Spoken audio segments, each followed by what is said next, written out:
Ayan, hello mga kalingap. So, ayan, ngayong araw po ay meron tayong papakinggan na sinend lang sa akin na video.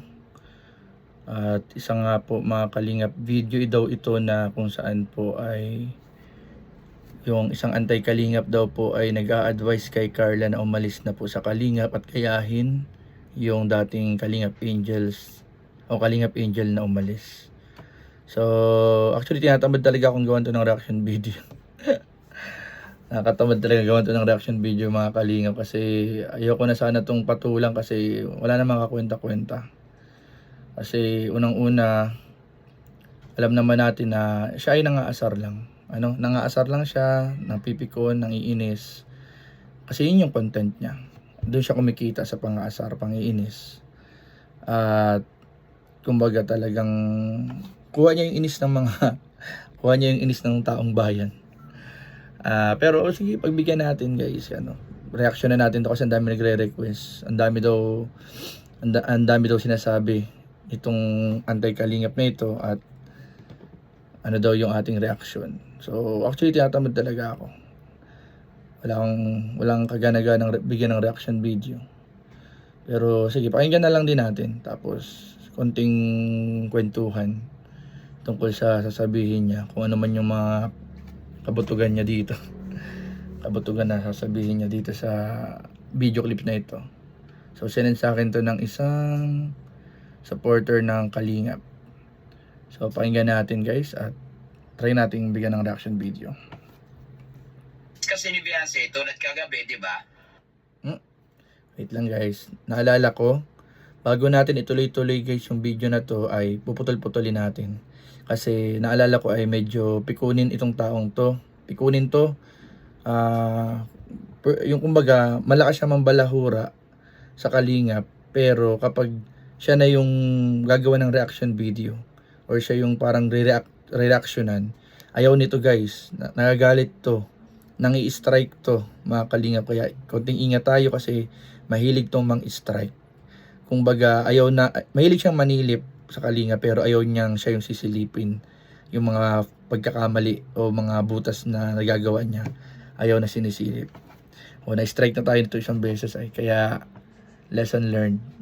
Pikunin po ito, pikunin. Hindi to sports makipag debate kasi kapag siya na yung gagawa ng reaksyon, nangi-strike na siya. Yun yung panlaban niya. Nangi-strike siya. Katulad nung dating sinabi niya na malaki ang utang na loob daw sa kanya ng mag-amang Kalingap, ni Kalingap Rab at Kuya Bal. Kalingap Rab, malaki daw ang utang na loob sa kanya. Ginawa ko lang reaction video. Naku, in-strike yung video guys. In-strike yung video. Tapos yung sinisisi niya yung Rapid Tulfo in action.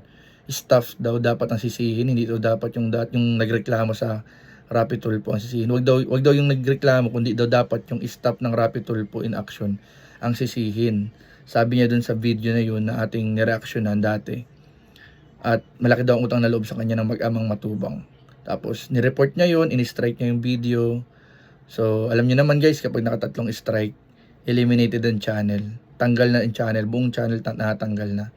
So alam ko may mga ibang reactor din na ibang mga reactor din na in-strike nito. Kaya pikunin po to guys, hindi to kumbaga, kaya nung time na yun sabi ko walang kwentang kadebate kasi pikunin, hindi marunong guys makipag-usap ng maayos. Diadaan niya sa ganun. Pero pwede siya, grabe guys, kung siya ang magbalahura, 'di ba, sa Kalingap, grabe balahurain. Pero kapag yung mga nahisilipan na siya ng butas, yun na siya, na diadaan niya sa mga strike report.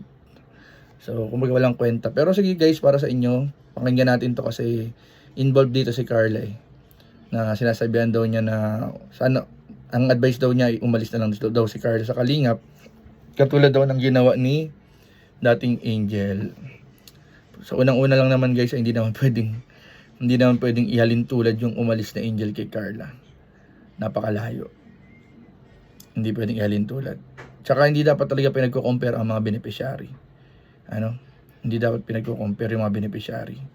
And kahit yung pamilya ni Carla, hindi pwedeng ihalin tulad sa kanila. Alam ko marami ang nadisappoint Pero nag-advise na tayo dati. Kung sana nagtahimik na lang sana, hindi naman sana grabe yung sitwasyon. Pero dahil nga ako nakikampi pa sa mga antay, may mga nakinig pa sa mga advice ng mga antay, so gumulo ng gumulo hanggang sila na yung ginawang content. Akala nila tinutulungan sila, pero ang totoo, ginagatasan sila. So ito po, pakinggan natin. patungkol sa pamilya, and syempre yung pagbangon nila. Okay. Ano anong sinasabi nito? Sigurado ako re-reaction na naman tayo nun. Pag nakita itong video na to, re-reaction na naman yan. Pero ano siya ngayon sikat siya ngayon Kaya nakuha niya na yung gusto niyang maging pag-usapan ulit sa social media, maging sikat. Kasi dati, naging usap-usapan na dati yung pagbasag niya sa silver play button niya, kung ano-ano yung pinagsasabi niya sa mag-amang matubang Tapos naglay low, nawalan din ng views. Tapos nung medyo humihina na yung views, nakigera ulit sa Kalingap. Ito na, sikat na naman siya. Balita ko nasa diet daw Sabi nga ng mga kasama namin sa K-Boys, naku, wag lang natin makasalubong yan. Wag lang makasalubong sa daan. Ang bihira. Natamad talaga ako, sa totoo lang, natamad akong gawin ng reaction video. Ayoko nga sana Parang nakasira ng araw. Nasira yung araw ko. Ayoko na panoorin yung reels. Nakaka 6 seconds pa lang ako, 6 seconds. Pero nakakawalang gana na agad, guys. Ang bihira yan. Basta ang topic niya naman dito mga Kalingap Sabi dito, Kapesot advice kay Carla na umalis na sa Kalingap at gayahin yung dating umalis na Angel. So ayoko na ituloy. Bago na isip ko. Unang-una nakakasira ng araw yung boses, yung itsura, yung pagmumuka. At sabi nga natin dati, ipag-pray na lang natin na nawa, ano man yung mga galit na kinikimkim nila, ano man yung mga sama ng loob, sana ay magkaayos-ayos na, maging okay na. Kasi grabe talaga ang ginagawa nila. Talagang hindi na makatarungan naman mga Kalingap. At doon naman sa pamilya ng dating umalis na Kalingap Angel, siguro nagbe-benefit sila sa mga ginagawa ng mga antay, pero nawa maisip din nila na sila yung pinaka ginagamit na front, sila yung pinaka ginagamit, ginagatasan silang masyado para may ma-content, para makadikit sa mga sponsor itong mga to, at yung privacy ng buhay nila ang inaano nitong mga to, ginagamit pang front.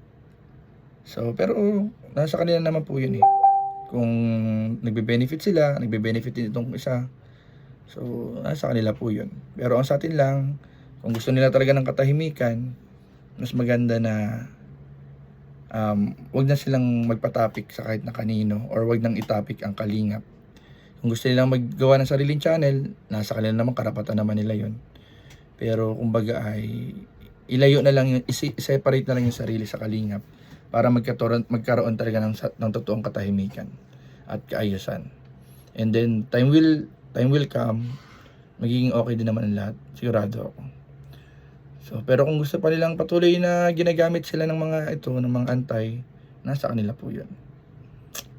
So yun lang mga Kalingap, hindi ko napapanoorin, basta ang masabi ko lang, hindi pwedeng ikumpara nitong antay Kalingap na ito si Carla sa iba, at wala siyang karapatan din mag-advise. Wala siyang karapatan din mag-advise kasi may sariling desisyon si Carla at yung kanyang pamilya. Po. So, yun lang po mga Kalingap. Maraming salamat. God bless po. Jesus loves you. Bye-bye.